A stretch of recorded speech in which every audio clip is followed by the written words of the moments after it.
इस एपिसोड में अत्यंत सटीक, अत्यंत गहरी, अत्यंत कारगर उपाय नहीं, महा उपाय, जिस महा उपाय का नाम है संकट सफा महा उपाय की जानकारी को लेकर आपके समक्ष हाजिर है। कार्यक्रम में आगे बढ़ने से पहले निवेदन करता हूं कि यदि आपने चैनल को सब्सक्राइब नहीं किया है तो सब्सक्राइब कर लें, ताकि जब मैं कोई नया वीडियो अपलोड करूं तो सर्वप्रथम आप तक पहुंचे।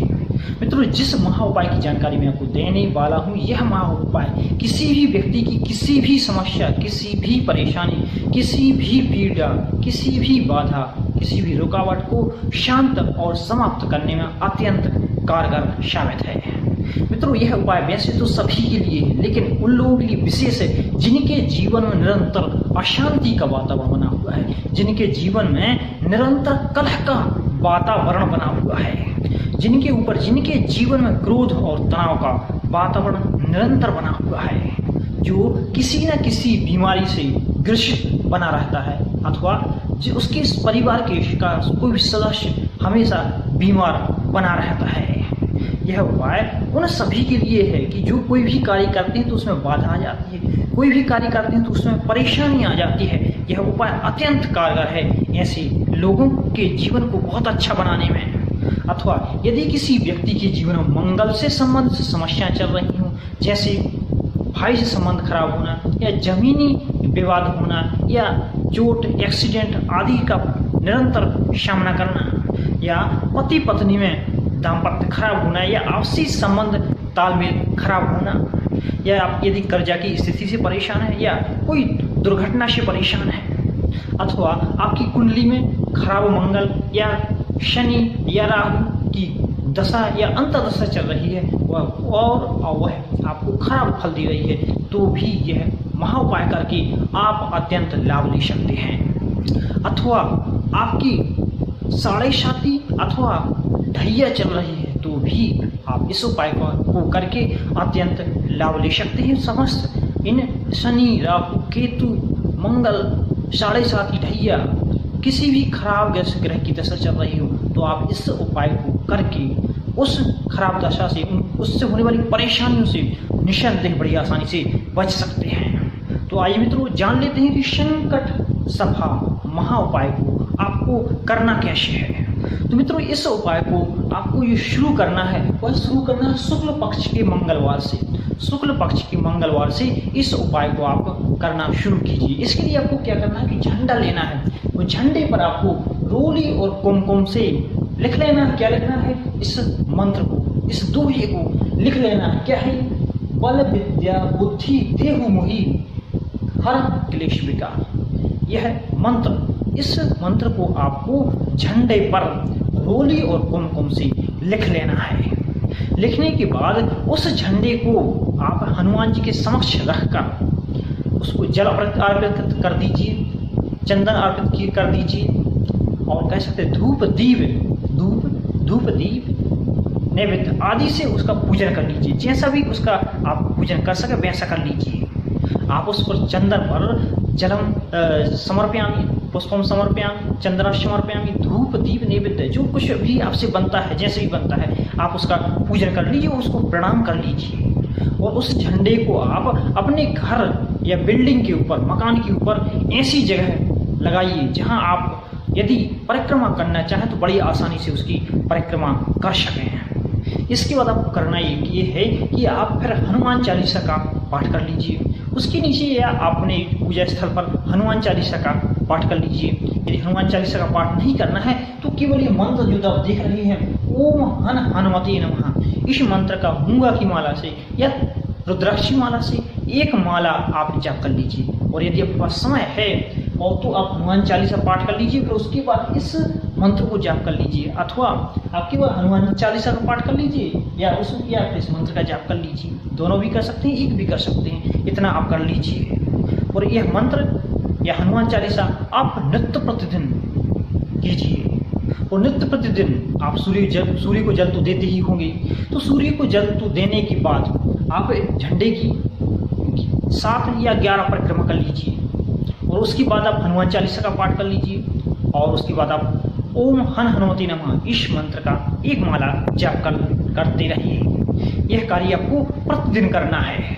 यदि आप झंडे की परिक्रमा नहीं कर पा रहे हैं तो केवल दूर से स्वयं स्नान वगैरह करके आप जब पूजा करने जा रहे हो तो सूर्य को जल देने के बाद आप उसको झंडे को प्रणाम कर लीजिए। इसके बाद हनुमान चालीसा का पाठ करके ओम हन हनुमते नमः इस मंत्र का एक माला जप कर लीजिए। मित्रों, मैं आपको एक बहुत अच्छी बात यहाँ पर बता दूं कि आप जब यह उपाय करना शुरू कर दें तो उसके बाद आपको इस चीज को अत्यंत गहरे तरीके से फॉलो करना है।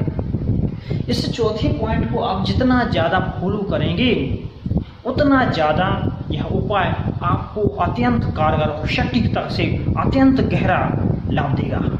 यह चौथा पॉइंट क्या है, आइए जान लेते हैं। चौथे पॉइंट में कहा कि खराब आपके घर में जब आप यह उपाय शुरू कर दें या ये उपाय नहीं भी करें तब भी यह चौथी चीज़ आप अपने जीवन में, अपने परिवार में, अपने घर में उतार लीजिए। यह काम आपको हमेशा बड़ी सावधानी से इसको ध्यान देना और करना है।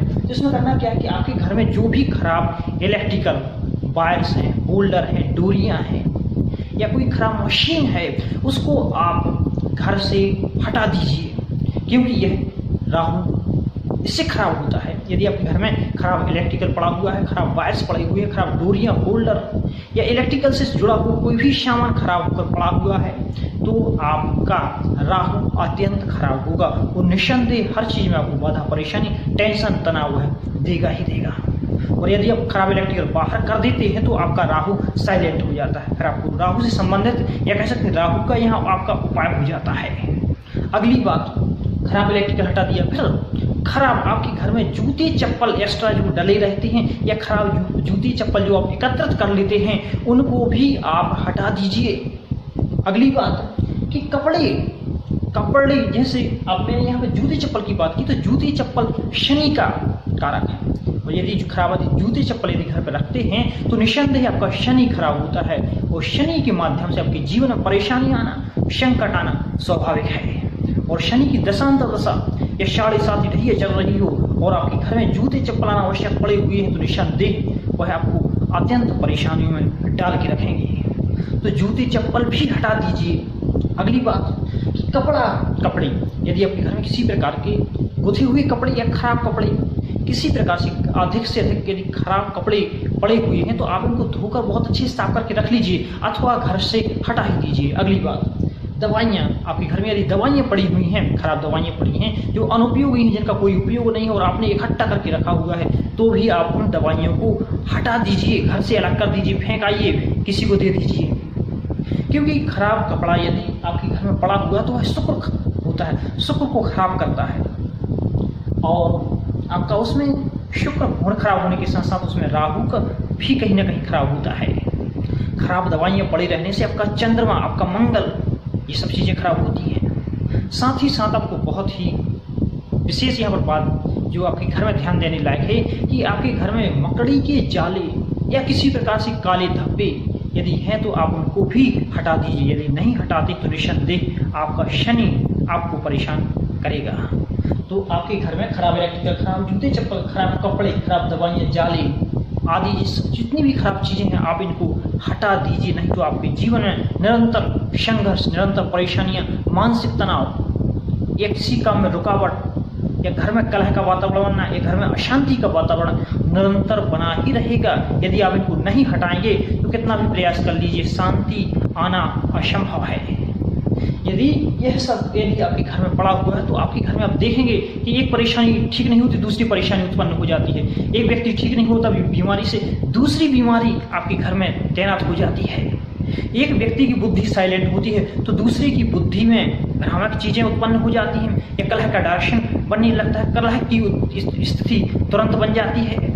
इस चौथा पॉइंट यदि आपके घर में पड़ा हुआ है तो आपके अनावश्यक खर्चे, आपके संतान, आपके बच्चे गलत रास्ते का अनुसरण करने लगते हैं। जब किसी का मंगल खराब होता है तो व्यक्ति को क्रोध आने लगता है, व्यक्ति अनावश्यक घटनाओं में इन्वॉल्व होने लगता है, व्यक्ति स्पष्ट बोलने लगता है, व्यक्ति की बाणों में कटुता आ जाती है, व्यक्ति के अंदर बहुत ज़्यादा वायलेंस हो जाता है, व्यक्ति को रक्त विकार होने लगते हैं, व्यक्ति को भाइयों से संबंध खराब होने लगते हैं, जमीनी विवाद होने लगता है। यदि शादी हो गई है तो पति पत्नी में झंझट बढ़ जाते हैं, तनाव की स्थिति निरंतर बनी रहती, मानसिक असंतुष्टि निरंतर बनी रहती है। तो मित्रों, आपके जीवन में आपकी कुंडली में शनि, राहु, केतु या किसी खराब ग्रह की दशा चल रही तो आप इस उपाय को करके उस दशा के खराब परिणामों से, बुरे फलों से बच सकते हैं। अथवा आपके जीवन में किसी प्रकार की बाधा आ रही है, चाहे वो शादी से संबंधित हो, चाहे बिजनेस से संबंधित हो, चाहे नौकरी से संबंधित हो, या किसी भी समस्या का यदि बाधा आ रही है, रुकावट आ रही है, परेशानी आ रही है, तो आप इस उपाय करके उससे आपको परेशानी से हल प्राप्त कर सकते हैं, उसका समाधान प्राप्त कर सकते हैं। देखिए मित्रों, क्या लिखा हुआ है, बल विद्या बुद्धि देह मोह हरहु कलेश विकार। यहाँ पर हनुमान जी, आपका जो हनुमान जी का आशीर्वाद जब आपको प्राप्त होता है तो आपके अंदर बल नहीं है, मान लीजिए बलहीन है, या आप अपने आप को कम समझते हैं, कमजोर समझते हैं, तो यहाँ पर आपके पास बल आ जाता है।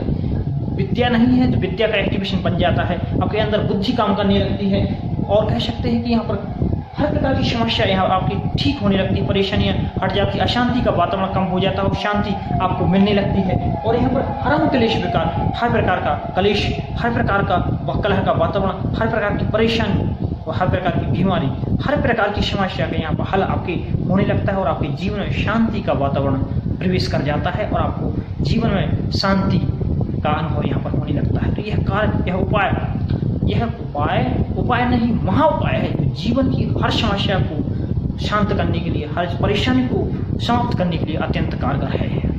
और एक ही बहुत खास चीज़ मैं आपको यहाँ पर बता दूं कि यदि आपकी कुंडली में मंगल लग्न भाव में, कुंडली के प्रथम भाव में यदि मंगल बैठा हुआ है, या सप्तम भाव में या अष्टम भाव में मंगल बैठा हुआ है, तो आप अपनी कुंडली एक बार जरूर दिखवा लें। मैं आपको इस भाव में मंगल बैठे होने से आपके अंदर बहुत ही गजब की कुछ बातें होती हैं, मैं वो बातें आपको अपनी कुंडली को देखकर बताऊंगा, और उससे आपको लाभ जो मिलने वाले हैं, उन लाभों के लिए आपको बहुत अच्छा सजेशन दूंगा। यदि आप उनको करते हैं तो निस्संदेह आपके जीवन में एक नई दिशा और नए जीवन का एक नया मार्ग आपके लिए निश्चित रूप से मिलेगा, जिससे आपका निरंतर कल्याण ही कल्याण होगा। तो मित्रों, वीडियो बहुत लंबा ना हो, इसलिए इस एपिसोड में बस इतना ही। आपने मेरा वीडियो देखा, इसलिए आपको बहुत बहुत सारा धन्यवाद। और वीडियो को लाइक कीजिए, शेयर कीजिए, ताकि इस वीडियो का लाभ, इस महा उपाय का लाभ